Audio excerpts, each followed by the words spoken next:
So last week we discussed the way the Republic handled clones that were wounded on the battlefield, and this week I want to take a little bit more of a look at the way the Separatists handled the same situation, discuss how the Separatists maintained and kept their droid army in a functional state, and a bit about how the Separatists would deal with droids that were damaged on the battlefield. I'm Colin, and this is Sci-Fi Deep Dive.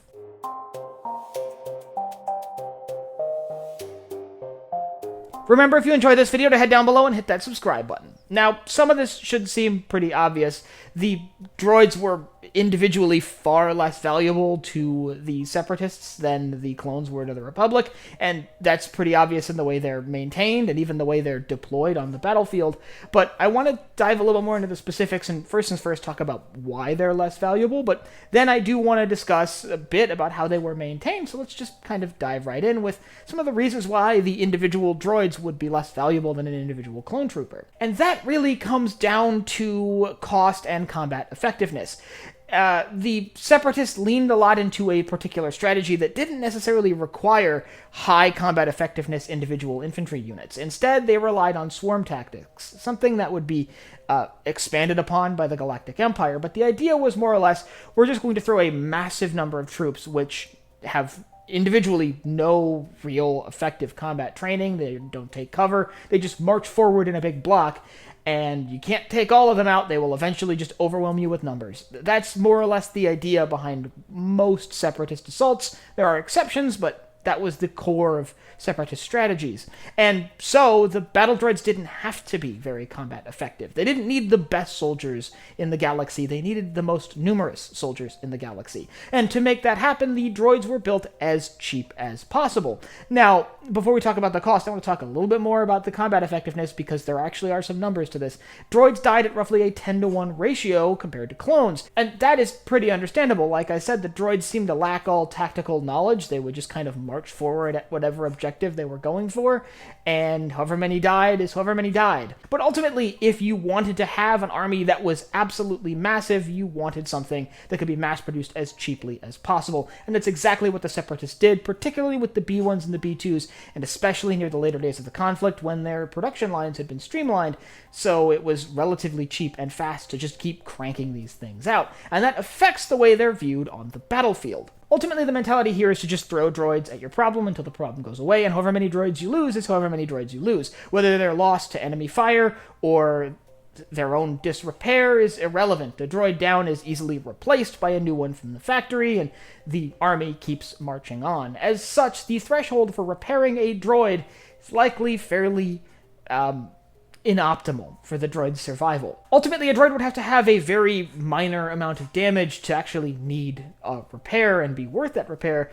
because after a certain point, the repair ends up costing more than just replacing the droid as a whole. So, as a result, many droids that were wounded or damaged on the battlefield but not completely destroyed were simply abandoned on the battlefield. That's how we see so many factions throughout the later half of Star Wars history getting their hands on old Separatist tech like battle droids, because a lot of it's just abandoned, and if you know how to fix droids, there's a gold mine of broken droids that might need relatively minor repairs that Separatists just couldn't be bothered to do. But all that being said, the droids weren't completely without a need for maintenance. They still likely needed some level of regular maintenance, as all machinery does. After all, the droid army is essentially just a giant machine that keeps running forward throughout the military conflict. So if you were a Separatist leadership and you wanted to keep this army rolling, how would you actually keep them in fighting shape? Well, the answer is some level of regular maintenance. Now, it's likely these droids could go a very, very long time without any sort of maintenance or recharging. We do know that they do need a power charge, by the way. We actually see, in a couple instances, droids running out of battery and shutting down in a way that fairly closely mimics an organic life form facing fatigue from extensive combat. So, we do know that they need some level of maintenance, whether that's just recharging or recharging in an oil bath or some light tune-ups or something like that, or even just a programming update. So they likely need something, but it's probably not much, and it's likely done whenever it's most convenient for the Separatists. So likely when droids are being transferred from one planet to another and they're stowed in storage containers on massive transport ships, that's the perfect time to do some minor maintenance and maybe upgrade some programming and recharge them. So that's my guess here, is that when droids aren't in active service and are being transported from one point to another, they are docked into some sort of recharging system to recharge them. But we actually do have some strong evidence that these droids can operate on their own without Separatist supply infrastructure for very long periods of time.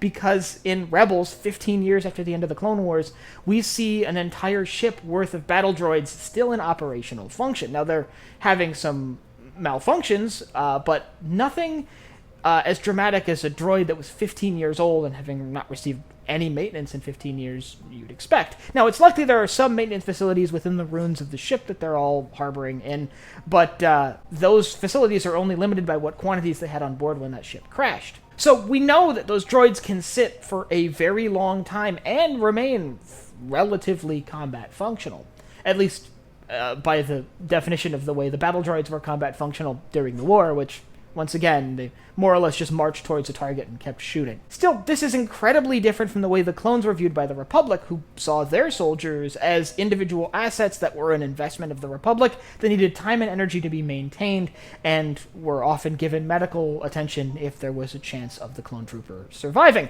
If you'd like to learn about how the Republic cared for wounded clone troopers during the Clone Wars, I'll leave a link up here to a video I made last week about the Republic medical system and how they tended to their war wounded.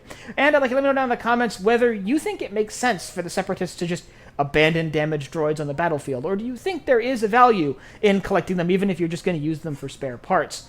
Do you think it makes sense for them to just abandon anything that's even vaguely broken on the battlefield, or do you think they should have been collected and maybe even repaired? And if you have anything else you'd like to see me cover in Star Wars or anywhere else in science fiction, you can let me know down below in the comments. Last but not least, if you enjoyed this video, head down below, hit the like button, the subscribe button, and the bell icon so you get notified when I upload new videos. So for Sci-Fi Deep Dive, I'm Colin, and I will see you next time.